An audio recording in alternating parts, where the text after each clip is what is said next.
Much गया शोर।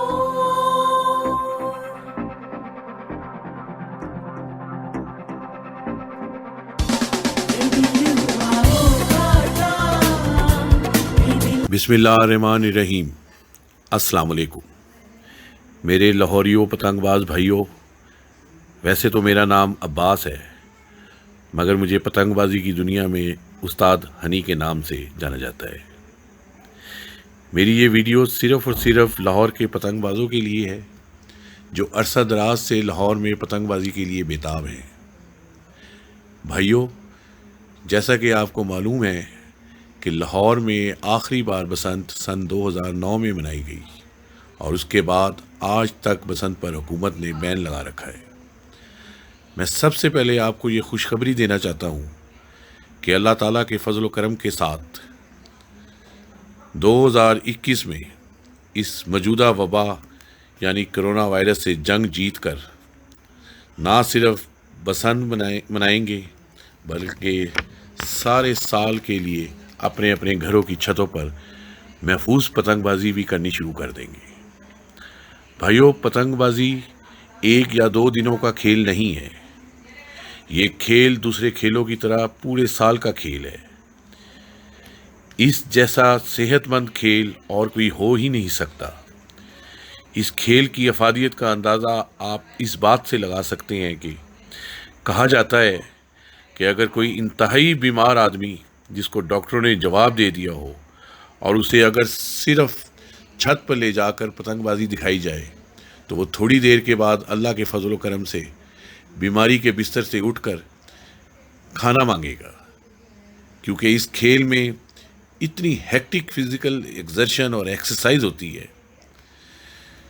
भाइयों, बदकिस्मती से 2009 की बसंत के बाद जब बसंत को कातिल खेल कहकर बंद कर दिया गया तो लाहौर डिस्ट्रिक्ट काइट एसोसिएशन के ज़बरदस्ती के ओहदेदारान यानी शेख मोहम्मद सलीम, ख्वाजा नदीम वाई और लाला बिल्लू ने हम सब को ट्रक की लाइट के पीछे लगा दिया और ख़ुद सियासतदानों के साथ बसंत की आड़ में ताल्लुकात बनाने शुरू कर दिए और सिर्फ अपनी ज़ाती मफादात के लिए काम किया और हमें एक खामखा की उम्मीद में रखा और हमारी आवाज़ों को सोची समझी स्कीम के साथ आगे ना जाने दिया गया, जिसकी वजह से लाखों लोग जो इस इंतहाई खूबसूरत, ज़बरदस्त और हक हलाल के कारोबार से मुंसलिक थे बेरोज़गार हो गए और एक पूरी नस्ल उनकी बर्बाद हो गई। नाजरीन,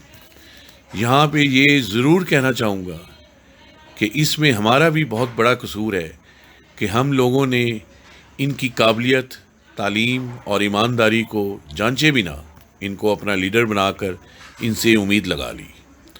बसंत और गुड्डीबाजी तो सिर्फ वो शख्स जानता है जिसने ये खेल अपने बचपन से एक चार आने के शरले मच्छर से शुरू करके आहिस्ता आहिस्ता पौनी ता के गुड्डे, तावे गुड्डे, डेढ़ तावा और फिर बड़े होने तक 60 पतंगों को उड़ाया हो। और मेरी नज़र में वो ही हकीकी लाहौरी पतंगबाज है। अब सवाल ये पैदा होता है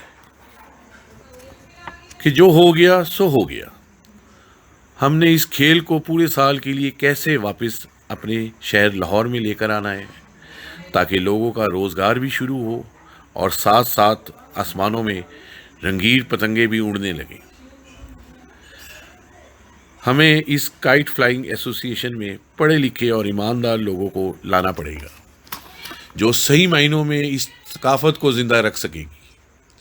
मेरी नज़र में हमें एक तफसीली और हकीकी SOP बनाना होगी जो कि प्रैक्टिकली इम्प्लीमेंट हो सके, और अभी हमारे पास टाइम है ताकि 2021 की बसंत वापस आ सके। 2021 की ये बसंत पूरे साल के लिए पतंगबाजी की इजाज़त ली जाए। हर साल की तरह बसंत से 1 महीना और 2 महीना पहले एक ड्रामागिरी करने से काम नहीं चलेगा। इस पर हमें पूरा साल मेहनत करनी होगी और इजाज़त लेनी होगी, वरना अफसोस के साथ मुझे ये कहना पड़ता है कि लाहौरियों के लिए बसंत सिर्फ यूट्यूब में देखने के लिए रह जाएगी और रावलपिंडी, फैसलाबाद में हर साल ज़बरदस्ती बसंत होती रहेगी। जिनको ना पतंगबाजी का पता है और ना ही पता चल सकता है, क्योंकि उनके खून में ही ये नहीं है। मैं आप लोगों की सपोर्ट के साथ एक इनिशिएटिव लेना चाहता हूँ, जिसमें मैं पतंगबाजी का एक मुकाबला खानपुर डैम पर रखना चाह रहा हूँ, जिसमें सिर्फ और सिर्फ 60 पतंग उड़ेगी और वो भी ज़्यादा से ज़्यादा 2 रीच मोटी डोर के साथ। हम वापस उसी दौर को लेकर आएंगे जिसमें सही पतंगबाजी का पता चलता था कि कौन कितना बड़ा खिलाड़ी है।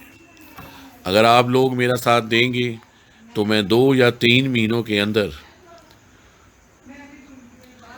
पतंगबाजी का मुकाबला अरेंज करना चाहता हूँ।